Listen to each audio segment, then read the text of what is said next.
So, with Chapter 12 of Boruto's 2 Blue Vortex coming out recently, we've been talking a lot about possible theories and future repercussions of what's to be seen in this story. Because, like I've said at the beginning of the last 4 of my videos, a lot happened in this chapter. And while we can sit here and try and formulate theories about whether or not Kashin Koji has future sight, whether or not Boruto and Sarada are gonna go train with Orochimaru, Kashin Koji, and Jiraiya, or so many other things, genuinely, one of the most important takeaways from Chapter 12 was the reveal of the Soul Thorn. See, because while yes, absolutely, seeing Hidari healed by a sentient divine tree, or seeing Kashin Koji have an intimate knowledge of the Shinju and the Soul Thorn that they have at their core were all compelling, interesting, and incredibly mysterious developments to Boruto as a story, I do genuinely believe that simply just the reveal of the Soul Thorn's existence is one of the most important things that's ever happened in Boruto. And for a lot more reasons than even you might think. See, because while yes, it was established after Hidari was wiped out by the biggest Rasengan Uzehiko strike we've seen thus far in Boruto, that the Soul Thorn effectively operates as the core of the Shinju, and without taking that Soul Thorn to the person who was bit by a claw grime and turned into a tree, the Shinju are simply just gonna keep reviving themselves. And thus, in order to get rid of a Shinju, you need to either destroy that Soul Thorn or give it back to the original person who created the Shinju in the first place. And while that's important, it's like figuring out silver bullets kill werewolves or stakes through the heart kill vampires. Rather interestingly, the reveal of the Soul Thorn, how it works and what it looks like, has given us a whole lot more to talk about. See, because the Soul Thorn, while the core of a Shinju, also appears to be a sentient flying Rinnegan, and is supposedly supposed to be remelted with a person who turned into a tree in the first place. But that's interesting, because if you think about it, only one of the 4 people bitten by a claw grime and turned into a Shinju had a Rinnegan in the first place. Does that mean that these Soul Thorns, when returned back to their original owners, will give their original owners Rinnegan? And that's if we're assuming that these Soul Thorns ever make it back to their original owners. Because after all, Jura's original owner might be Shiki, who's gone, and Ten Tails, who's now just kind of Jura. And thus, while the possibility of Hidari's Soul Thorn ending back up at Sasuke seems to be the plan of Kashin Koji and Boruto, what does this mean for the likes of Bug and Moegi? And what if, hypothetically,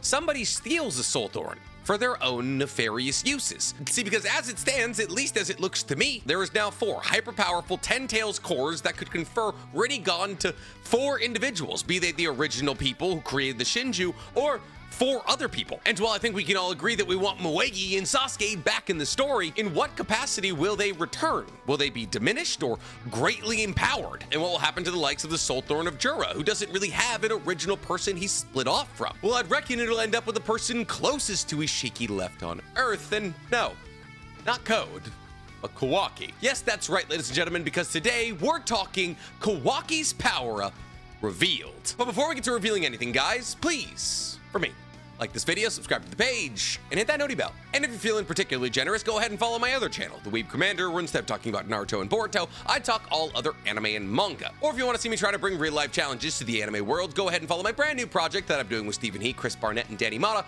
called Anime IRL. Or if you just want to hear me talk about anime, go ahead and follow my anime podcast, Otaku's Anonymous, where me and Danny Mata break down everything that happened in anime and manga. This week, it's available on YouTube, Spotify, and Apple Podcasts. But before we get into all that, today we got to talk about our brand new sponsor to the page, YouTube Premium. Yeah, that's right, ladies and gentlemen, we made it to the big times. YouTube Premium wants to offer you the ability to watch the content you love with no interruptions. And listen, I know a bunch of you only have 30-minute lunch breaks, and I post 30-minute videos. So if you want to make sure you're able to get all of your Nick time, maybe YouTube Premium is the way to go. But YouTube Premium is so much more than YouTube ad-free, as it also gives you access to background play, which allows your videos to play in the background even when you open another app. You can take this gorgeous voice with you to wherever you go. It also allows you to listen to music on YouTube Music ad-free, or offline, or with your screen off. It also gives you access to smart downloads, which allows you to mark videos to download later if you're low on data when you get back on Wi-Fi. And if you've ever been watching an NC Hammer 23 video on your phone, but you want to watch it on your laptop, but you can't remember where you were in the video,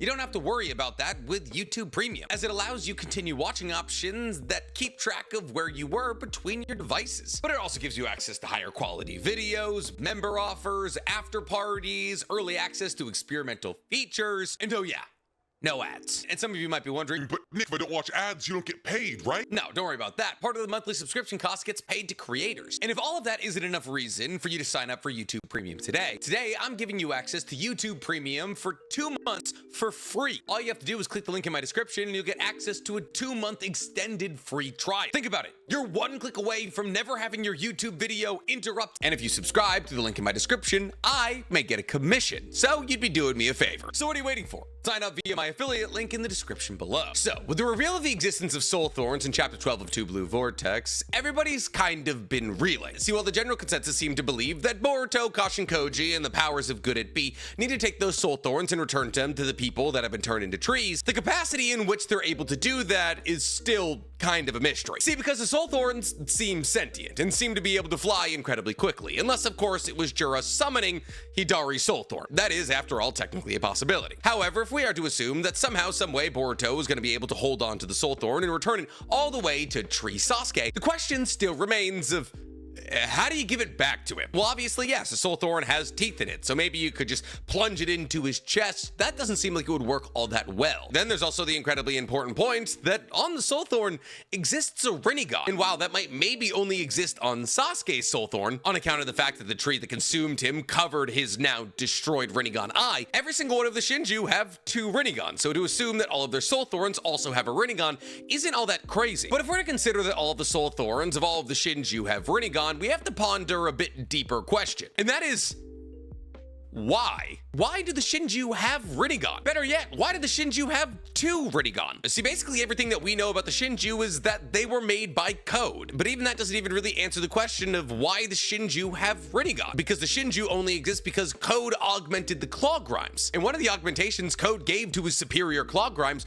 were Rinnegan, and thus the real question in all of this is, how did Code give his claw grimes Rinnegan? Now, if I had to provide you with an answer here, I would say that it has something to do with the Ten-Tails, as the juvenile Ten-Tails that Code had at the Kara hideout was not only the source of all the claw grimes he created, but also the wielder of a Rinne Sharingan, like all Ten-Tails. And as a Rinnegan is kind of just a watered-down version of a Rinne Sharingan, it's a possibility that by siphoning off the power of the juvenile Ten-Tails in one way or another, Code was able to reverse engineer a Rinnegan, which would mean that at least one of the Rinnegan that exists in every single Shinju is just that, a pure blood Rinnegan. Now, the reason I feel it's important to make this distinction is because we've seen false Rinnegan exist in the past. Things like the Rinnegan that Nagato came back with when he was at Otenside in the 4th Great Shinobi World War, which made some people ask, oh, why didn't Naruto just take Nagato's Rinnegan in the 4th Great Shinobi World War? Nagato didn't need them because they were made of paper mache. Sure, they gave him all the abilities he needed, but they were made of paper mache. It's weird. I don't know what you want from me. And the reason that I say at least one of these Rinnegan is real, because remember how the Shinju work biologically. It was revealed to us in Chapter 12. When Hidari was injured or blown away entirely, he was put back together through the roots of a divine tree. And thus the 2 Rinnegan we're seeing in his face are just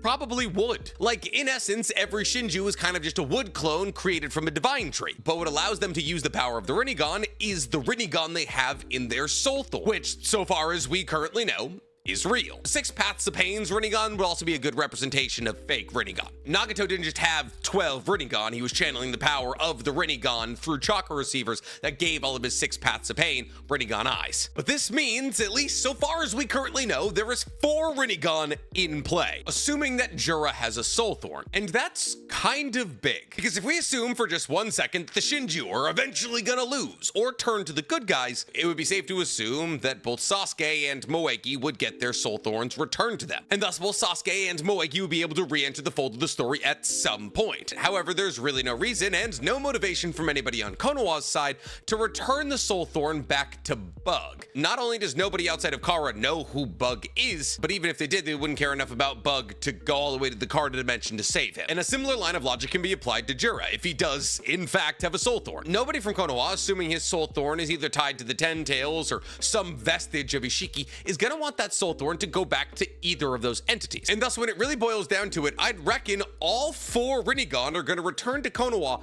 in some capacity. But how? Well, the Moegi bit is obvious. Obviously, at some point, Moegi will have her Soul Thorn returned to her, and at which point, she might awaken a Rinnegan. Now, while that seems like one of the most ridiculous statements I've ever said out loud, I just can't see how a Soul Thorn, which is very clearly a massive core of 10 tails energy with a Rinnegan attached to it, being returned to somebody who is a ninja, wouldn't lead to a massive power-up for them. If a Soul Thorn is powerful enough to power a sentient bundle of twigs and leaves into being a Shinju, why, when it's returned back to its rightful host, wouldn't it do something comparable? See, because here's the thing. Well, obviously Sasuke and Ishiki, or possibly the juvenile Ten-Tails, were all incredibly powerful entities, and if you boil down their power, it would be close to what the Shinju are currently showing off right now. The Moegi and Bug Shinju seem to be disproportionately strong comparatively to the elements that went into their making, and thus the Soul Thorn seems to be playing a massive role in how powerful they are. And thus we can't really use the argument that the second that somebody gets their Soul Thorn back, they'll just return to their original strength. And really, that wouldn't make sense, at least with the trajectory of Boruto. See, one of the biggest crying points that a lot of Boruto fans had about part 1 of the manga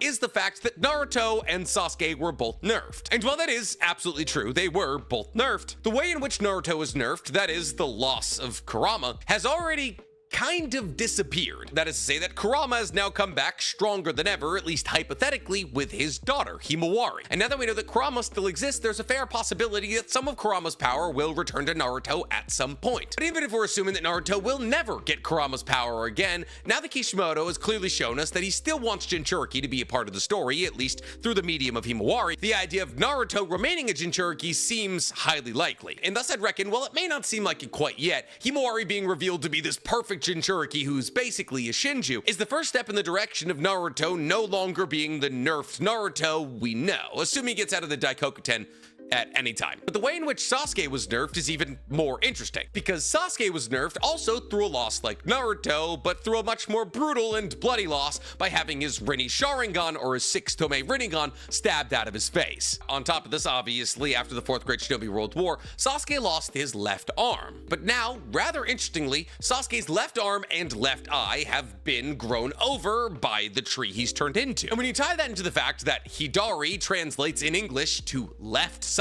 it seems as though Kishimoto created Hidari as a character to exist and leverage on Sasuke's power, allowing for Sasuke to still exist in the story without actually existing in the story, to simply just one day have Hidari be the power that restores Sasuke's left side. And thus I think it's a firm possibility that whenever the Soul Thorn of Hidari returns back to Sasuke, that not only will he come out of that tree with his Rinnegan restored, but also his left arm. But a lot of you are probably saying, But Nick, even when Sasuke was at full power, he didn't stand a chance against the likes of Ishiki. and you're right.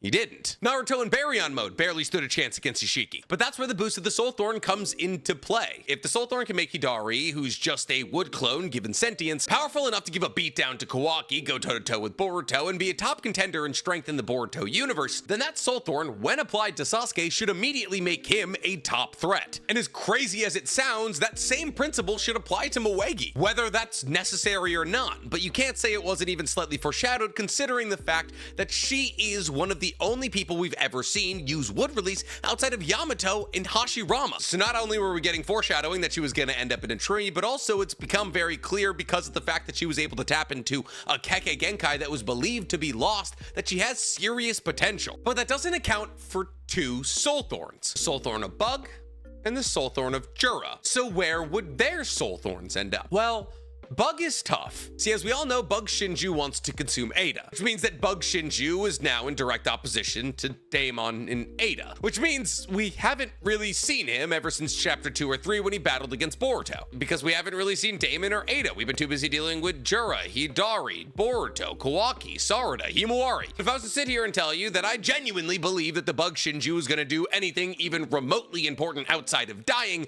I'd be lying to you. Daemon is still one of the most dangerous people in the entirety of this universe. Daemon is almost never not with Ada, and therefore, if the Bug Shinju wants Ada, he's gonna have to go through Daemon. And I just don't see that happening. However, that brings up a rather perplexing issue. See, because if we're assuming that the battle that we're going to see between the Bug Shinju is going to happen between him and Daemon, that would mean, hypothetically, the person who would eventually get their hands on the Soul Thorn would be Daemon. And for the life of me, I can't figure out how that would work out. See, because, while yes, there is technically a possibility in which Daemon takes the Soul Thorn from Bug and fuses it into his own core as the cyborg that he is, Daemon doesn't necessarily need a power-up, and I don't know what giving a power-up to Daemon would accomplish. Daemon's allegiances allegiances are still up in the air. Pretty much the only person he seems to give any allegiance to is Ada, whose allegiances are also still up in the air. She seems to align herself with Kawaki, but she also aligns herself with Sarada and Sumire. And aligning yourself with those three people puts you on two opposite sides. And thus to give a boost to Daemon, who's already one of the most powerful people in the entire universe, with a kit that nobody necessarily has an answer to, just doesn't make a lot of sense to me, from either a plot perspective or just like an interest perspective. And therefore I think it's likely that either one of two things could happen with Bug's Soul Thorn. Either the battle against Daemon is so incredibly explosive that his Soul Thorn is blown away with the rest of his body, or through some kind of circumstance, his Soul Thorn ends up with Sarada. See, the unfortunate aspect of all of this is that Bug and Sarada have no connection whatsoever. There's no reason for the Bug Shinju to battle against Sarada, and there's really no reason for Sarada to end up with a Bug Shinju Soul Thorn. However, if we want Sasuke to re-enter the story like he 100% is going to, his Soul Thorn needs to return back to him, which is a shame because the greatest connection between Shinju and Sarada is Hidari. And thus a couple of people have been formulating ideas that Hidari's Soul Thorn is going to go to Sarada to power her up to battle against the higher tiers in the Boruto universe. But that would require the gang to figure out a different way to breaking Sasuke out of the tree, and it would also most likely lead to Sasuke leaving the tree how he got in, which isn't all that powerful. In fact, it's not powerful enough to battle back against an army of claw grimes, something that Boruto seems to be able to do in his sleep now. But when it comes down to it, Sarada needs an upgrade. We've talked about this relatively at length, but barring Sarada's MS abilities being some kind of otherworldly awakening, she simply will not have the power to battle with the higher ups. While she was able to land what would have been a fatal shot against Hidari, which was a fantastic show of her reaction time and speed and mastery over jutsu, without Boruto pulling up in chapter 11 and 12, she would have died. And that's against Hidari, who has a head full of nothing, really. He doesn't know what he is, what his prerogative is, or really why he can use the Chidori. So to say that at some point Sarada is going to have to battle against people stronger than Hidari doesn't seem all that crazy. In fact, it seems certain. And thus, really, the clearest road for her to get a power-up appears to be, as of chapter 12 of Two Blue Vortex, a Soul Thorn, a free Rinnegan floating around in the universe that certainly doesn't need to go back to Bug. And thus now, not only would she have power up that draws a direct line to her father, she would also have different specific Rinnegan related abilities like Madara's Limbo clones, Sasuke's Heavenly Hand power, and whatever she gets. Now obviously this doesn't give her EMS, but without Sasuke dying and giving her his eyes, that'll never happen. And trust me when I say that's most likely not gonna happen. We couldn't even kill Kurama fully. The only person that Kishimoto likes more than Kurama is Sasuke. Tie this into the fact, like with any other person receiving a Soul Thorn, Sarada would get an inherent power up, and you now all but immediately put Sarada in the higher ranks of power, making her comparably strong to her father, who would get out of his tree and return to the fight. With Sarada, that's basically all you need to accomplish. See, well, obviously making Sarada stronger than Sasuke would be incredible. Unfortunately, the road to get there for her is much more convoluted than Sasuke's is. But Sasuke had other Uchiha with MSs who he could take the eyes from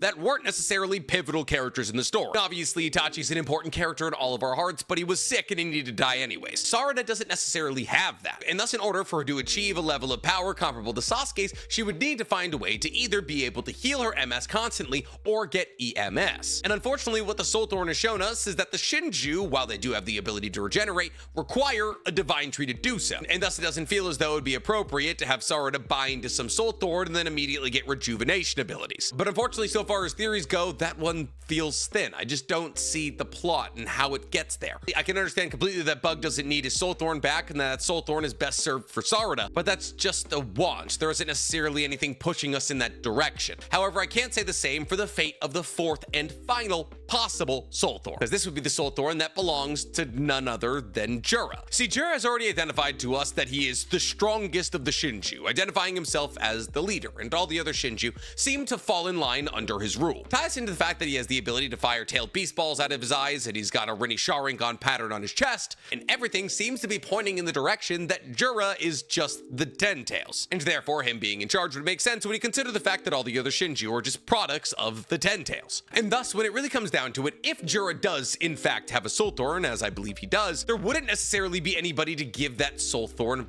back to. And therefore, I believe that the person that Soul Thorn would most likely end up in the hands of would be Kawaki, and I believe there's evidence from Chapter 12 to substantiate this point. See, as we all saw in Chapter 12, Boruto and Sarada did the majority of the heavy lifting in the battle against Hidari, basically blasting him in half so that Kawaki could fly in and steal the kill. As Kawaki grabbed onto Hidari's throat, delivered an incredibly cold one-liner, and then blew the rest of Hidari away, revealing his Soul Thorn. So as it currently stands, Kawaki knows as much about Soul Thorns as anybody on Earth outside of possibly Kashin Koji, and therefore he knows that the core of all these Shinju's power, the people who kicked his teeth down his throat, resides in the Soul Thorn. Now I want to focus on a thing I just said there a second ago. The Shinju kicked Kawaki's teeth down his throat, something that's been a relative theme for Kawaki ever since the beginning of Two Blue Vortex. Pretty much anybody who's been given a chance has beaten Kawaki senseless, and since nobody appears to be getting any weaker, I don't see those losses stopping anytime soon. And yet, rather interestingly, in Chapter 1 of the manga and Episode 1 of the anime, it appears as though Boruto and Kawaki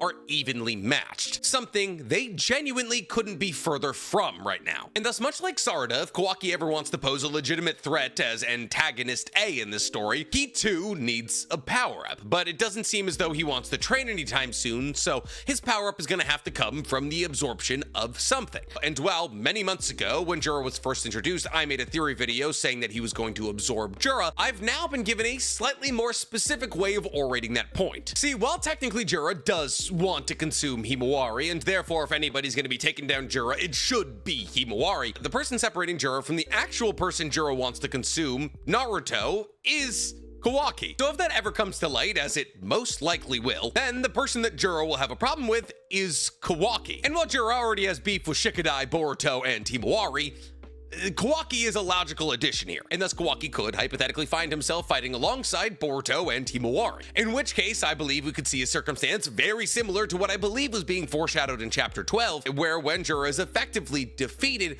Kawaki once again flies in to eradicate the last vestiges of Ishiki. Because after all, once again, the most prominent theory we have about how Jura came to be is that he's the 10 tails given Ishiki's ego. And as Kawaki spends his entire life being abused by Jigen, who was Ishiki, and was one of the most active participants in the snuffing out of Ishiki's life, and now holds on to Ishiki's karma marking, therefore has all of Ishiki's powers, there's one person left on Earth with a very clear connection to Ishiki, it's Kawaki. And thus I say if there's anybody out there who would take Jura's Soul Thorn and absorb it into their own body to take Jura's power, it would be Kawaki. Not only because of the compatibility that Kawaki's body would have with Jura's power, but also because it would allow for Kawaki to be one of the final antagonists of Boruto. This moment would be slightly akin to Sasuke accepting Orochimaru's curse mark. And in essence, it would open a back door for Ishiki's return, as by consuming this Soul Thorn, a sliver of Ishiki's ego would once again enter into Kawaki's body, making Kawaki not only incredibly powerful, but also, quite interestingly, the thing he hates more than anything, which could possibly explain why Konoha ends up destroyed, as the only person with the power and the want to destroy Konoha left in the universe would be Ishiki. But that raises the logical question of, okay, Nick, where's the Rinnegan? We've seen Kawaki in Chapter 1 and Episode 1, and he doesn't have a Rinnegan. So if you're assuming that people are going to awaken a Rinnegan when they absorb a Soul Thorn, where's his? And honestly, that's a pretty good question. You're absolutely right. If Kawaki awakens to a Rinnegan, it should be very clear and present when he's battling off against Boruto. So where is it? Well, the Otsutsuki have a rather interesting ability, and I'd like to remind you that Kawaki is 100% Otsutsuki, and that rather interesting ability is the ability to activate or deactivate Rinnegan. See, every Otsutsuki in their base form has 2 Byakugan, whether that's Ishiki, Momoshiki, Kaguya, everyone. However, as time progresses, or as their forms evolve, or as the battle necessitates, they're able to activate other dojutsu, whether that's Ishiki's dojutsu that gives him access to the Daikoku Ten and his chakra rods and his shrinking ability, Momoshiki's activation of his golden Rinnegan in his forehead after absorbing Kinshiki, or Orishiki flipping through his multiple different Rinnegan colors. The Otsutsuki have the ability to turn the Rinnegan on and off. And thus say that because we don't see Kawaki with a Rinnegan in Chapter 1 or Episode 1, that therefore he doesn't have a Rinnegan, wouldn't necessarily be 100% accurate. It is also technically a possibility that by absorbing a Soul Thorn, you don't get a Rinnegan, but instead just a 10 tails power boost. But no matter what happens when you absorb a Soul Thorn, I'm relatively certain we'll figure it out when eventually Kawaki does absorb Jura in some capacity or another. Because when it comes to theories that I'm heavily certain will happen, this one's almost on top of the list. But I'm curious to hear from you guys. What role do you believe Soul Thorns will play in the future of Two Blue Vortex? Tell me in the comments below, and while you guys are down there, please, for me, Like this video, subscribe to the page, and hit that noti bell. I'm gonna go play Marvel Rivals for 3 hours straight.